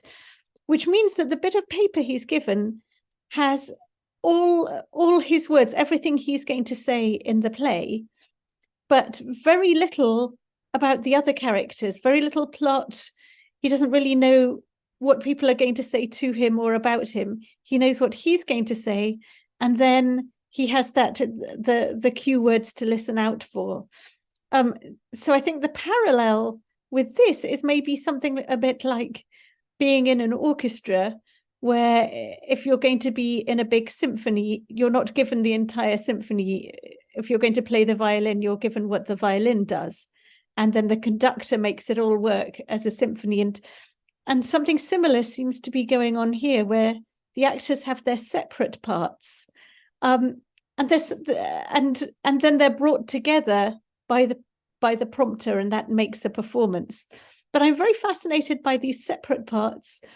I can see what's good about them, that every actor with this separate part will feel as though he's the hero of the play. But what's strange about them is that means that an actor will be performing knowing all his own words, but somewhat ignorant of the production he's in. And so one wonders quite how that works in dialogue terms. But anyway, so I wanted to show you that. We also have later such actors' parts. This is an 18th century one, because actors went on for years being given these parts. And even when there were printed texts, they would sometimes still want a manuscript part with everyone else's words cut away except for cues. So there must have been something actually helpful and good for an actor about these parts. So I find all of this very fascinating, but I'd love to know what the Japanese comparison is.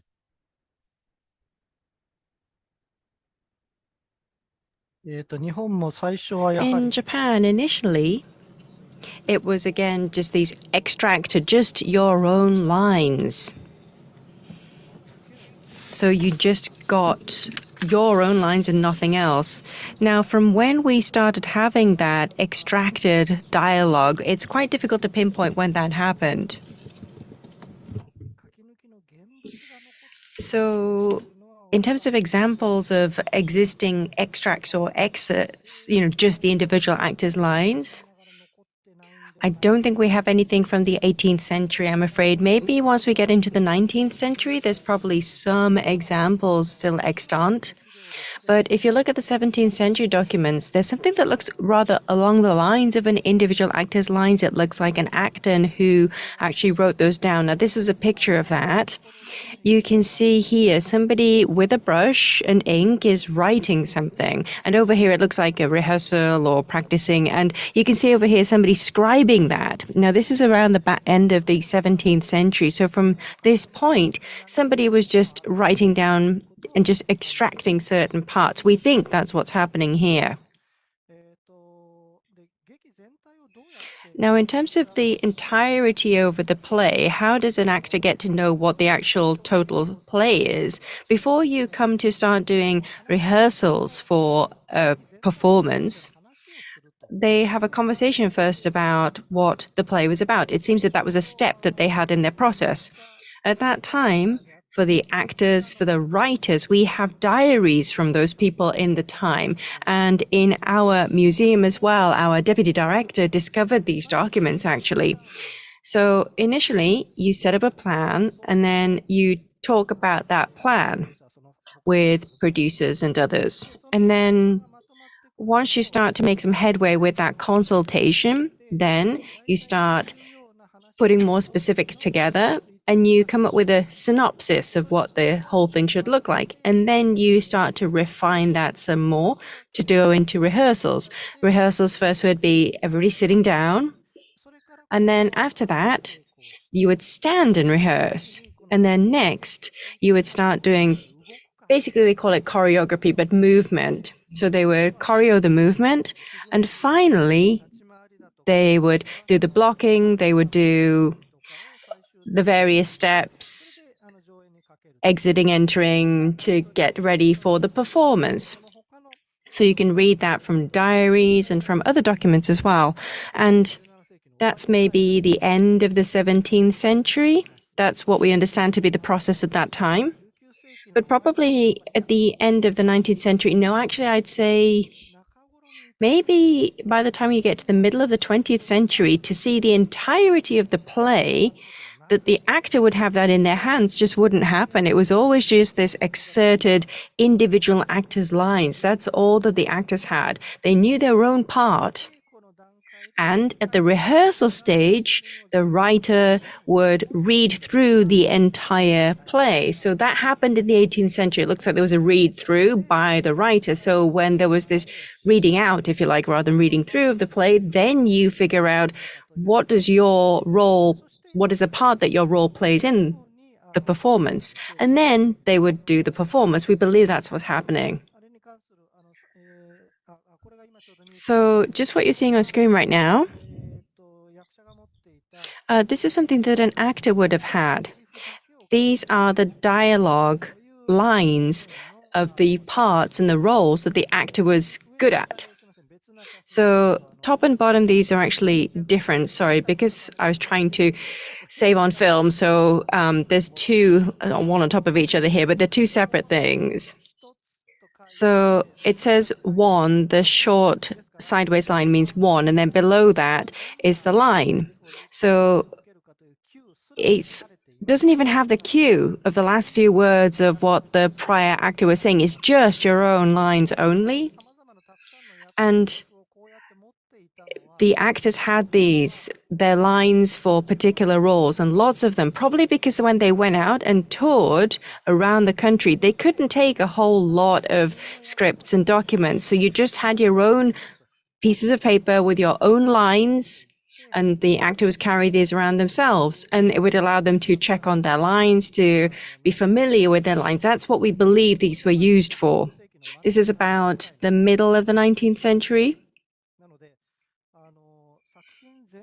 So seeing the entirety of the play, the entire script would be at the rehearsals when the playwright would read out the entire play, and then as they go into the rehearsals, they figure out where they're positioned within the play, and they would finalize and refine where that would be. That seems to have been the process for Kabuki. Kabuki scripts, they're printed and they're published, but that didn't happen for a very long time.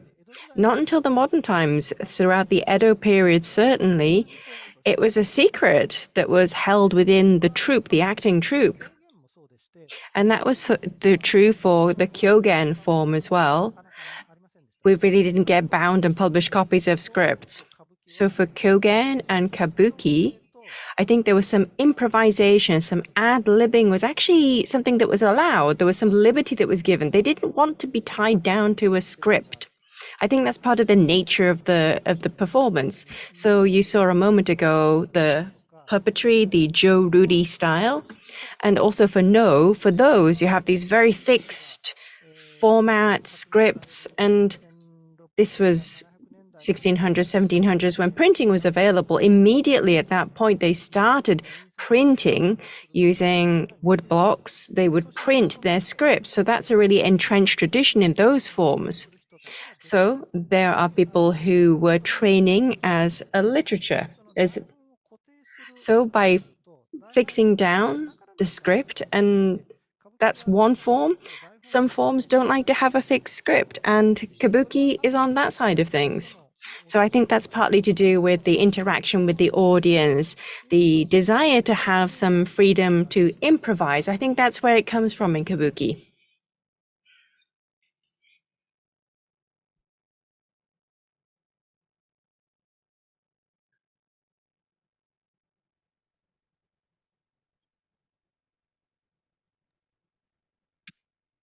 So interesting. And once again, there are quite a few parallels. What we have from documentation is that someone who wanted to write a play would go to the company and tell them the story. And if they commissioned it, he'd write a plot, which is basically a scenario for the story. And then the company would then own that scenario, and they might ask him to write it, or someone else to write the play, or more than one person to write the play of which that was the plot. And once the play existed, it would then, as with your actors, it would be read out to the actors.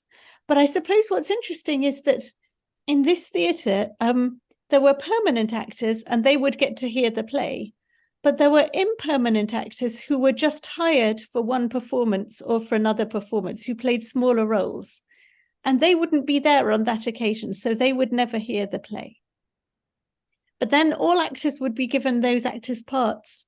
And I'm intrigued to have seen the ones that you showed me and to hear you talking about improvisation, because we wonder a lot how improvisation worked with those actors' parts.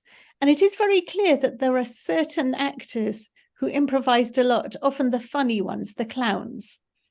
And so what we wonder with those parts was whether they could start and then improvise, and improvise as long as they entered their improvisation with the 3 words on the cue. The actor they're talking to wouldn't even know they're improvising. You know, the actor is only listening out for those 3 words and doesn't know the play very well. So we wonder if that's how improvisation worked, that you improvised and then homed in on the cue. But that wouldn't work with the parts you were showing me, which didn't have cues. So I wonder then how actors would know when the improvisation had stopped and when they could speak, because otherwise they might have interrupted one another. So I wonder if you can tell me how the parts that are just actors' lines but without cues actually work. I can tell you why we think there were those parts, and it's partly what you were saying, that that the actors didn't really want the plays to be published because then people might read them and not see performances. So one reason to make sure that no actor has a full play is that there aren't very many plays around to wander off or be stolen. And another reason is that paper was expensive and paying a scribe to write on it was expensive, and it saved money just to give actors the minimal. But yes, but my question to you is how improvisation could start and stop without cues. Earlier on, I think I showed you the script without the cues, and that actually came from the puppet theatre. There are lots of works that come from the puppet theatre where they have fixed scripts. Therefore, I think that one, there was not much room for improvisation in that script, I think, as a work. And in Kabuki, even today, there are parts where improvisation is allowed. So this role, this part, it's okay to ad-lib. In particular, with the more modern ones that use the timely kind of themes. So there are several roles that are allowed to do that. So that part, so that's like a one-man show by that actor, that part. So regarding that part, we'll leave it to that actor's discretion. So even today, there are parts like that. However, back in the Edo period, regarding improvisation, there are lots of things we don't know, and there are lots of legends that are talked about from those days, like Sakata Tojiro, who had very, very long lines. He was good at remembering long lines, and he'd start his lines. And from the audience, there'd be big fans. And they would have memorized the long lines that Tojiro would say, and the person from the audience would be speaking out those lines before him. And then Tojiro, on hearing this memory of the audience, started to speak his lines from reverse. So there's lots of legends. We don't know how true they are, but at a minimum, those kinds of legends or stories do exist. And in Kabuki, there's the modern type of Kabuki that incorporate the timely information, the parts that are not fixed, or there are parts where there's like rumors between actors that make people laugh. And in the Edo period, especially in the Edo Kabuki, more than Kyoto or Osaka, in Edo, in former Tokyo, there was a lot of that. So in that respect, in Kabuki, there was a lot of improvisation, or something that looks like improvisation, but actually it's in the script. There's lots of comedy that's like that, and that's something that, yes, I think probably did happen.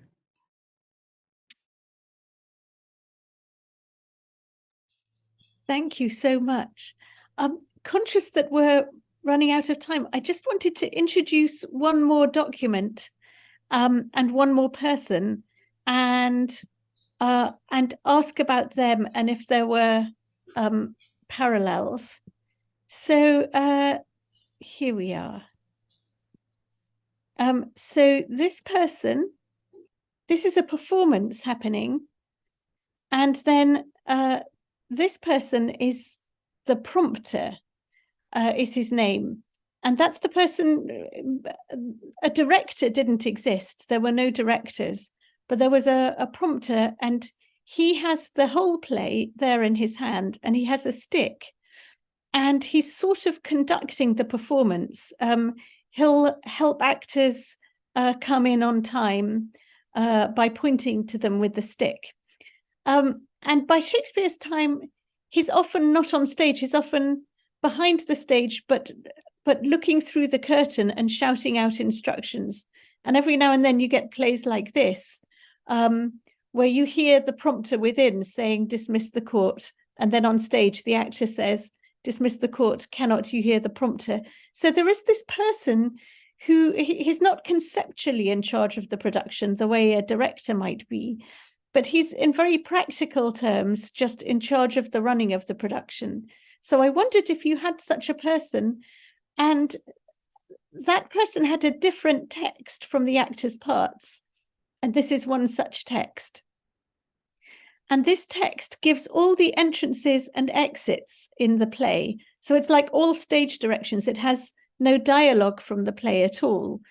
But this text allowed that person from backstage to make sure all the actors came in on time, and then to shout out to the actors who must exit the stage.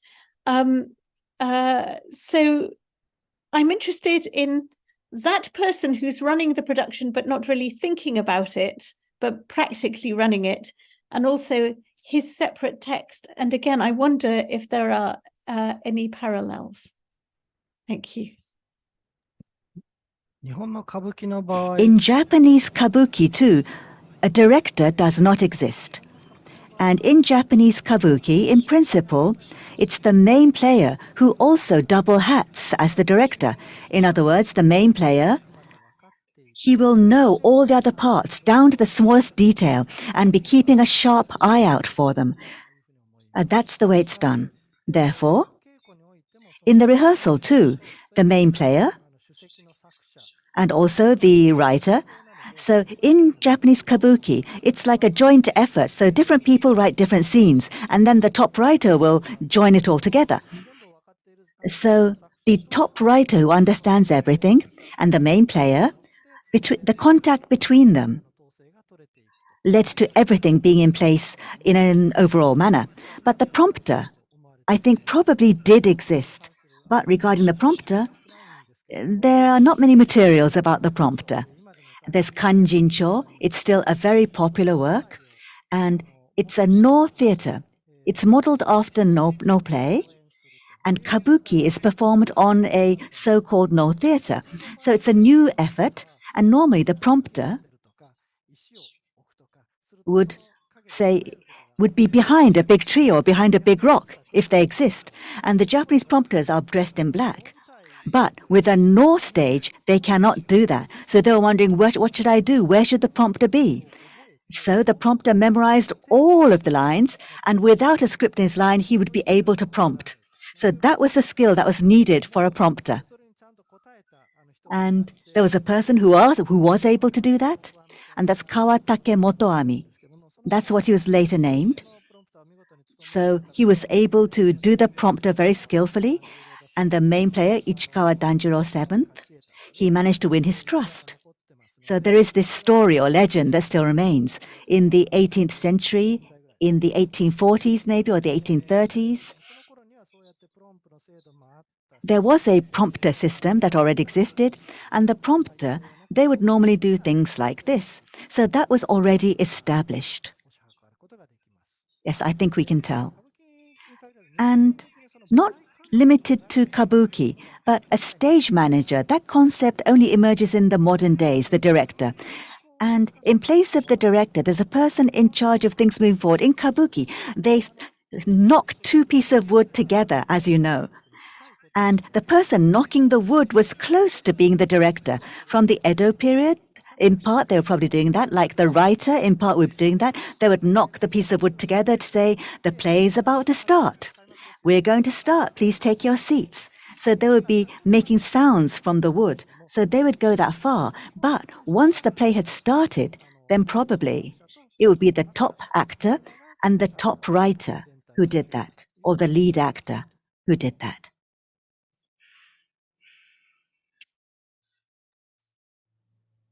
I'm very intrigued by the relationship you talk about between the lead actor and the lead writer, because once again, it makes me think about Shakespeare and his lead actor, Richard Burbage, and how much the fact of that actor may have shaped the kinds of plays that Shakespeare wrote.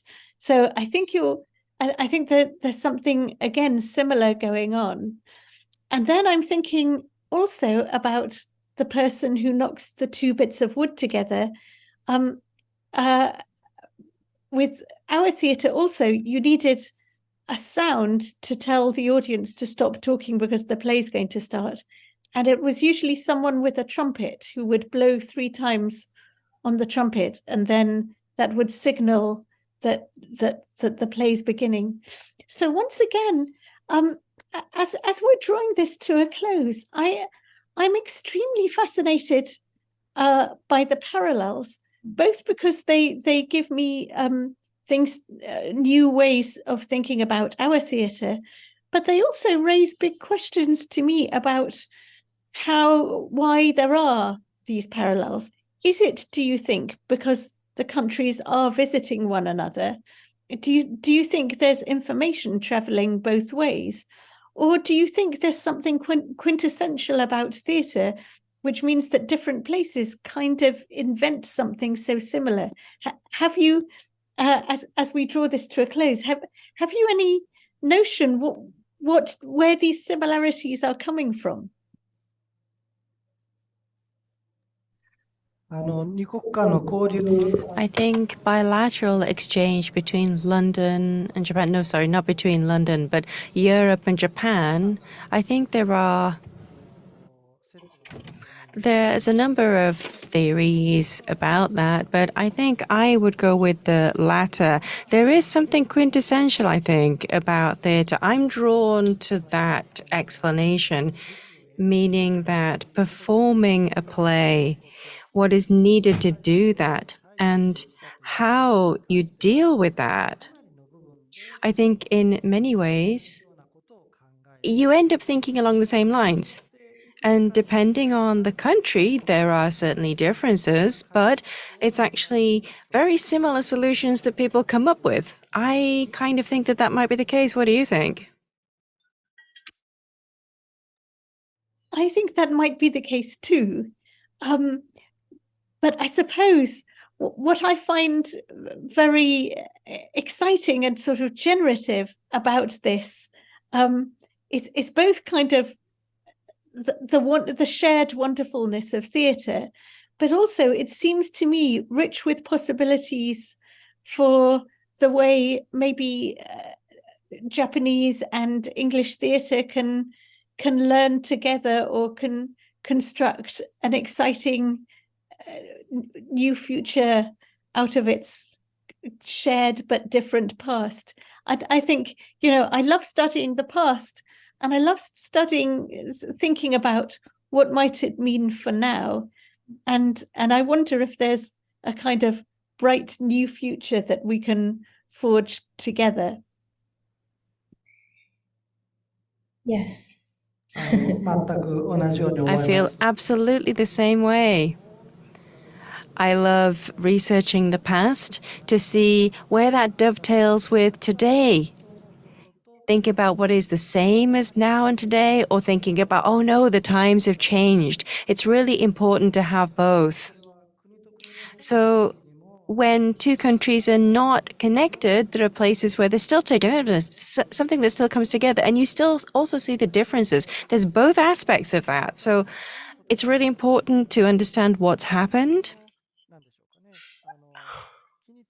I think things that you don't even notice, and then you discover that there's these shared points, these common points. The more we search, I think the more we're going to discover.